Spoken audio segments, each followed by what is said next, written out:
예수님이 우리 죄를 위해서 죽으시고 다시 살아나신 참 기쁜 날입니다.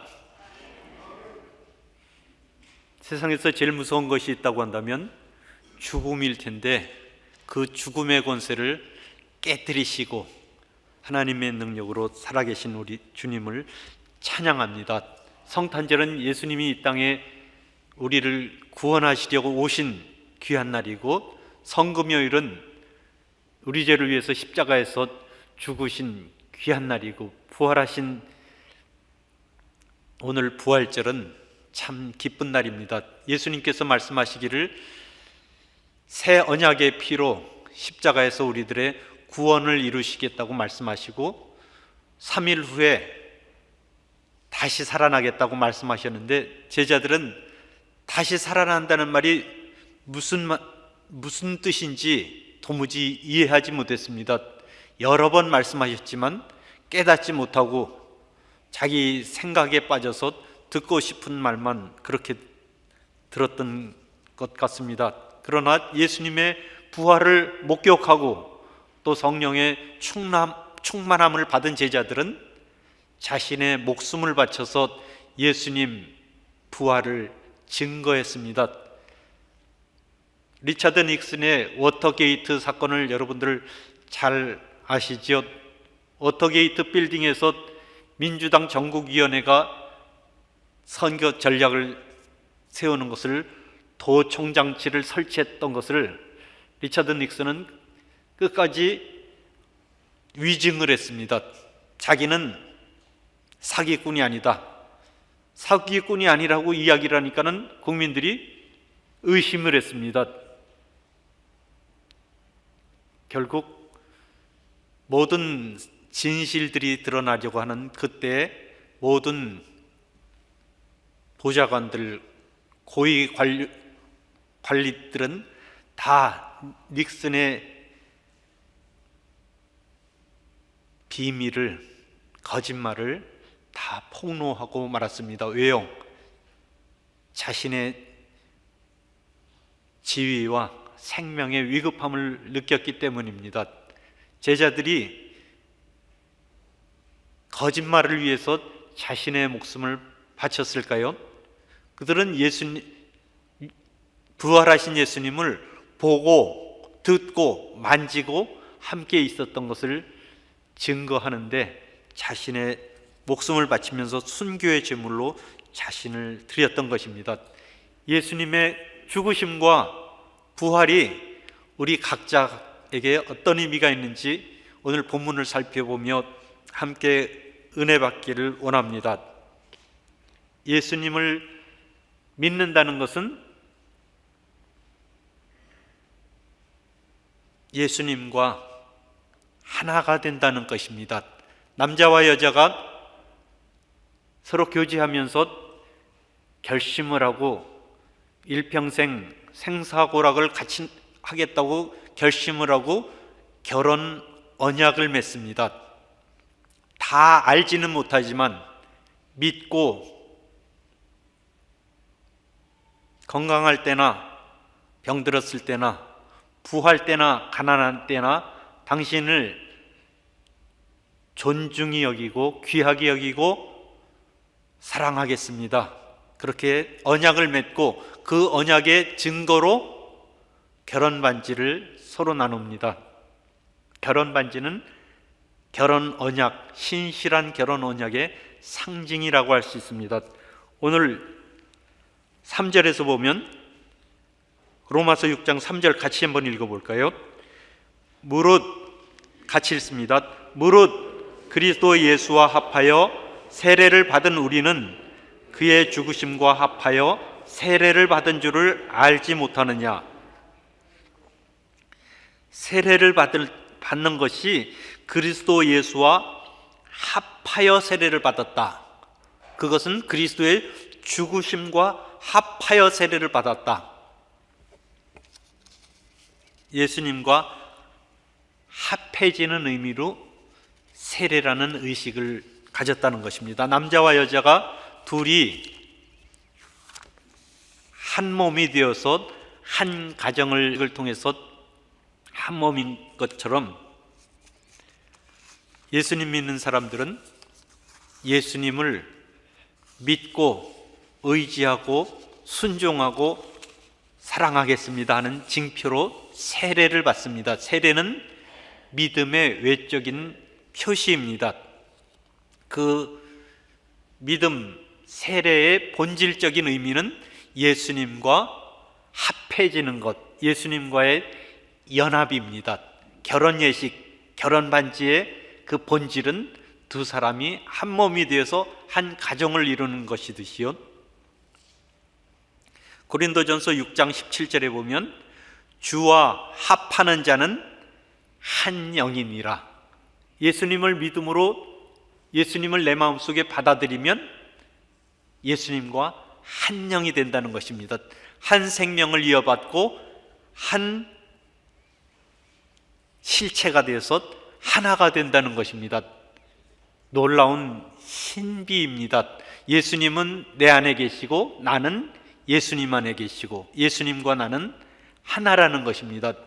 사도 바울 되기 전에 예수님 믿는 사람들을 도대체 허무맹랑한 것 같은 예수님이 부활하셨다는 그런 것을 믿고 전파하는 예수 믿는 사람들을 잡아서 박해하고 죽이고 하는 일에 열심을 냈던 사도 바울에게 부활하신 예수님이 나타나서 사울아 사울아 내가 왜 나를 박해하느냐, 가시체를 뒷발질하기가 내게 고통이니라, 그렇게 말씀하셨습니다. 사도 바울이 아니죠. 사울은 예수님을 핍박한 적이 없었습니다. 예수님 믿는 사람들을 핍박하고 잡아 죽이고 박해했을 뿐입니다. 그런데 예수님은 예수님을 믿는 사람들을 박해하는 것이 곧 자신을 박해한다고 그렇게 말씀하셨습니다. 예수님 비유 중에 예수님 다시 오실 때 여기 있는 내 형제 중에 지극히 작은 자 하나에게 한 것이 곧 내게 한 것이다. 여기 있는 작은 형제에게 하지 아니한 것이 곧 내게 하지 아니한 것이다. 예수님 믿는 내 이웃들에게 사랑으로 섬긴 것, 그것이 곧 예수님에게 한 것이고, 내 옆에 있는 작은 자 하나에게 무관심하고 냉대했던 것이 곧 예수님에게 무관심하고 냉대했다는 것입니다. 왜냐하면 예수님 믿는 사람은 예수님과 한 영이 되어서 하나이기 때문입니다. 6장 10절 같이 한번 읽어보죠. 로마서 6장 10절 같이 읽습니다. 그가 죽으심은 죄에 대하여 단번에 죽으심이요 그가 살아계심은 하나님께 대하여 살아계심이니. 예수님이 죽으신 것은 죄에 대하여 죽었다고 말씀했는데 죄의 형벌로 죽으신 것이잖아요. 저희 딸이 사거리 건널목에서 스탑 사인에서 정확히 쓰지 않고, 정확히 쓴다는 것은 무엇이냐면 딱 쓰고 하나 둘 셋 하고 지나가야 되는데 딱 쓰고 그냥 지나갔더니 옆에 보던 경찰관이 정확한 스탑을 하지 않았다고 딱지를 뗐답니다. 벌금이 180불이 나왔습니다. 많이 올랐더군요.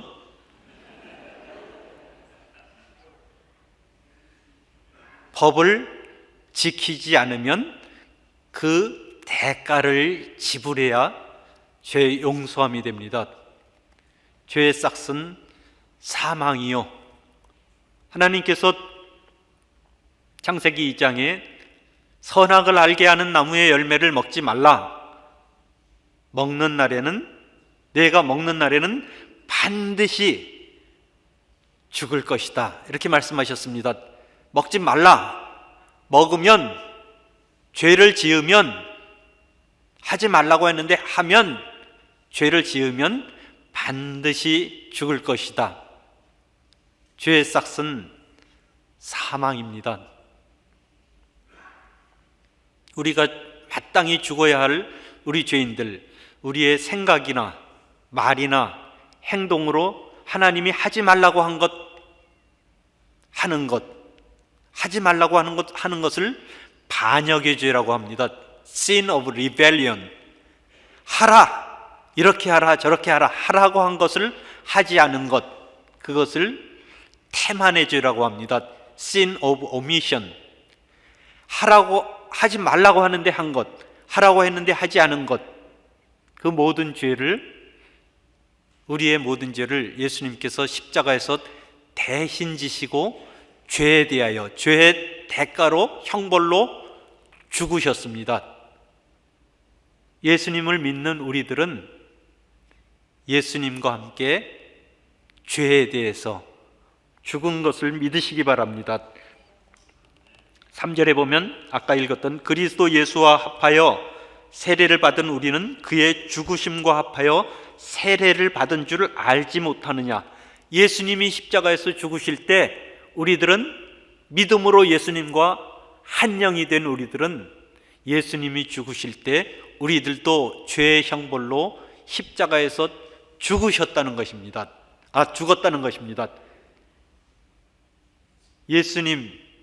예수님이 죽을 때 내가 죽었기 때문에 이미 죄의 형벌은 이미 다 치러진 것입니다. 나는 이제 더 이상 죄의 대가를 치러야 할 책임이 없습니다. 왜냐하면 예수님과 함께 내가 십자가에서 죽었기 때문입니다. 그리고 예수님이 하나님 은혜 가운데 하나님의 능력, 영광의 능력으로 다시 살아날 때 우리들은 예수님과 한 영이 된 우리들은 예수님과 함께 다시 살아나신 것입니다. 4절 같이 한번 읽어봅니다. 로마서 6장 4절 같이 읽습니다. 그러므로 우리가 그의 죽으심과 합하여 세례를 받음으로 그와 함께 장사되었나니 이는 아버지의 영광으로 말미암아 그리스도를 죽은 자 가운데서 살리심과 같이 우리로 또한 새 생명 가운데서 행하게 하려 함이라. 우리가 예수님의 죽으심과 함께 우리가 죽고 예수님과 함께 다시 살아났다는 놀라운 신비, 놀라운 은혜, 예수님과 나는 하나라는 것, 예수님의 십자가의 죽으심으로 모든 죄값을 치르고 예수님이 다시 살아나실 때 우리들은 새 생명으로 다시 살아난 것을 믿으시기 바랍니다. 새 생명의 은혜, 이것은 우리가 잘한 것이 아니라 아무 잘한 것이 없기는커녕 멸망받을 죄인인 우리들을 사랑하신 하나님의 은혜인 것입니다. 이 새 생명, 이 주님께서 주신 부활의 새 생명, 주님이 나누어 주신 이 새 생명은 지금 예수님 믿는 지금 우리들이 가지고 있고 또 예수님 다시 오실 때 완성될 새로운 생명입니다. 그렇기 때문에 예수님 말씀하신 것처럼 나는 부활이요 생명이니 나를 믿는 자는 죽어도 살겠고 무릇 살아서 나를 믿는 자는 영원히 죽지 아니하리니. 예수님 믿는 사람들은 이 세상에서 죽습니다. 그러나 죽지 않습니다. 왜냐하면 예수님이 주신 부활의 생명은 영원하기 때문입니다. 만일 8절 보면요, 만일 우리가 그리스도와 함께 죽었으면 또한 그와 함께 살 줄을 믿노니 이는 그리스도께서 죽은 자 가운데서 살아나셨음에 다시 죽지 아니하시고 사망이 다시 그를 주장하지 못할 줄을 알미라. 예수님이 다시 살아나셨을 때 그것은 잠깐 죽었다가 다시 소생한 것이 아닙니다. 소생했으면 언젠가는 다시 죽게 되는 것이죠. 그러나 예수님은 옛 생명으로 다시 소생한 것이 아니라 이제는 더 이상 죽지 않는, 시간과 공간의 제한을 받지 않은 새로운 생명으로, 영원한 생명으로 부활하신 것이기 때문에 예수님 믿는 사람들은 그 영원한 부활 생명을 지금 이어받는 것입니다. 천국은 예수님과 함께 생사고락을 함께 한 사람들이 가는 곳입니다.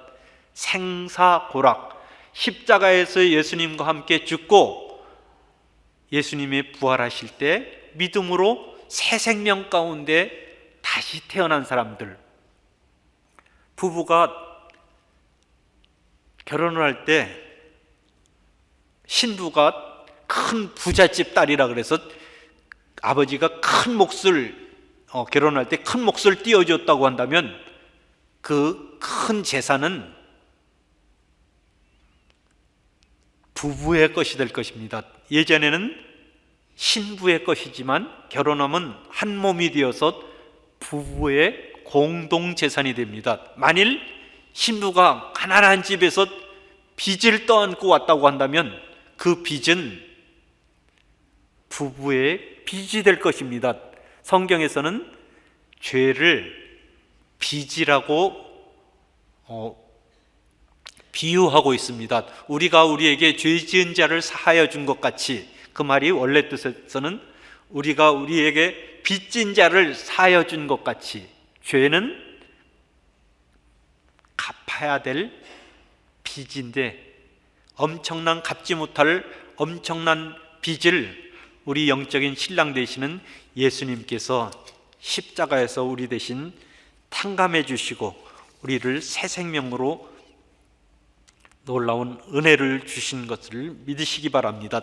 새 생명, 우리가 새 생명을 어떻게 가졌나요? 그것은 예수님의 부활에서 우리들의 새 생명을 근거를 찾을 수 있습니다. 예수님과 나는 믿음으로 세례를 통하여 한 영이 되었기 때문입니다. 결혼하면 결혼 반지를 끼는데 나는 이제 결혼했으니까는 내 마음대로 살아도 돼. 허랑방탕하게 산다고 한다면 그 결혼 반지가 의미하는 진정한 헌신적인 사랑은, 결혼 반지의 본질은 내팽개치고 껍데기만 갖고 있는 그런 것이 아닌가요? 예수님을 믿어서 예수님과 한 영이 되었다고 한다면 이제 죄된 옛 모습, 이제 예수님이 십자가에서 죄 때문에 죄의 형벌로 죽었으니까는 이제 죄된 생활, 더 이상 그 죄의 종이 되어서 자기 하고 싶은 대로 마음대로, 하나님 하지 말라는 것이 무언지도 모르고 하라고 하시는 것이 무언지도 모르고 그런 것은 아무 상관없이, 하나님의 뜻에는 아무 상관없이 내 마음대로 살아도 돼. 천국은 예수 믿으면 천국은 간다니까는 천국은 따놓은 당상이고 나는 이제 아무렇게 살아도 나는 지금 죽어도 천국 갈 수 있다? 이런 회개망측한 착각을 하면서 살면 안 되는 것이죠. 예수 믿고 세례를 받았다 그러면 그 예수 믿는 예수님과 한 영이 된 우리들은 이제 예수님이 왜 죽으셨나? 나의 마음의 생각과 말과 행동에 하나님이 하지 말라고 한 것, 하라고 한 것, 그렇게 살지 않았던 내 자신을 그렇게 살면 안 되는 거죠. 결혼했으면 결혼한 사람답게 정숙하게 가정을 지키면서 그렇게 살아야지 아무렇게나 마음대로. 영적인 신랑 되시는 우리 예수님 앞에 성도들이 무엇을 내놓을 수 있을까요? 신부에게 요구되는 것은 정절입니다. 정절, 믿음의 정절. 나는 신랑 되시는 예수님만 사랑합니다. 나의 남편, 나의 아내보다도 나의 영적인 신랑 되시는 나와 한 몸이 된 예수님을 가장 사랑합니다. 마음을 다하여 사랑하고 싶습니다. 그러나 마음을 다하여 사랑하지 못하는 이 죄를 마음을 다하여 사랑하라고 하셨는데 마음을 당하여 사랑하지 못하고 있는 이 죄를 날마다 회개하며 내 마음대로 살려고 하는 이 몸을 쳐서 주님 뜻대로 살려고 노력합니다. 주님 뜻대로 살지 못하는 이 죄를 용서하시고 주님 뜻대로 살 수 있도록 도와주시옵소서. 눈물로 간구할 때 우리들의 삶 가운데 새 생명의 능력이 왕성하게 넘쳐서 하나님의 영광을 높이 드러내는 삶을 넉넉히 살게 될 줄 믿습니다. 거룩한 삶을 살 수 있는 비결은 우리들의 생각 속에 있습니다. 내가 누구인지, 내가 예수님과 함께 이제 십자가에 못 박힌 사람인지 그것을 확실히 알아야 합니다. 나는 이제 죄의 종이 아니라 예수님의 부활이, 예수님의 영적인 신부다. 이제 죄는 나를 더 이상 조종할 수가 없다. 나를 지배할 수가 없다. 나는 예수를 믿는 사람이다. 죄야, 예수 이름으로 명하노니. 나에게 악한 생각을 주는 마귀는 예수 이름으로 명하노니 내게서 떠나가라. 생각 가운데 우리들이 죄된 생각을 떨쳐버려야 합니다. 나는 예수님과 함께 십자가에 죽었다. 죄는 죽었다. 죄값은 다 치렀다. 그리고 나는 예수님 믿고 예수님의 죽으심과 예수님의 부활에 함께 참여하며 그 유익을 누리는 부활의 새 생명을 얻은 자다. 생각으로 확실히 믿고 그렇게 삶 가운데 새 생명에 합당한 삶을 살아나가야 될 줄 믿습니다. 생각을 고쳐야 우리들의 말과 행동을 고칠 수 있습니다. 말씀으로 우리들의 생각을 바꾸고, 나는 예수님의 영적인 신부다. 예수님과 한 영이 되었다. 예수님과 함께 죽고 예수님과 다시 살았다. 나는 새 생명의 하나님의 자녀다라는 놀라운 은혜에 대한 감동이, 은혜에 대한 지식이 우리들의 날마다의 삶을 변화시켜 주기를 간절히 소망합니다. 기도합니다.